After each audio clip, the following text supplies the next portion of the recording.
वैयक्तिक ब्लॉग एखादी व्यक्ती स्वतःच्या ब्लॉगवर तिच्या आवडीनुसार जेव्हा मजकूर प्रसिद्ध करते, तेव्हा तो वैयक्तिक ब्लॉग असतो. हा ब्लॉग कसा असावा किंवा कसा आकर्षक करावा ही पूर्णतः त्याची इच्छा असते.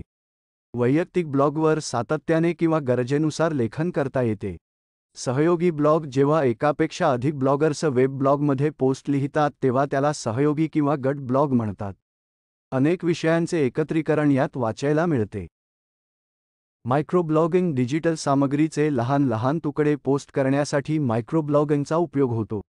लहान पोस्ट वाचणे किंवा टाकणे काही वेळा फार गरजेचे असते. उदा. मीटिंग, निवडणूक प्रचार, पुस्तकांचा संदर्भ इत्यादी. संस्थात्मक ब्लॉग खाजगी किंवा सरकारी संस्थात्मक कामासाठी याचा वापर केला जातो. आपल्या कामासंबंधी अद्ययावत माहिती पोहोचवण्यासाठी या ब्लॉगचे महत्त्व आहे.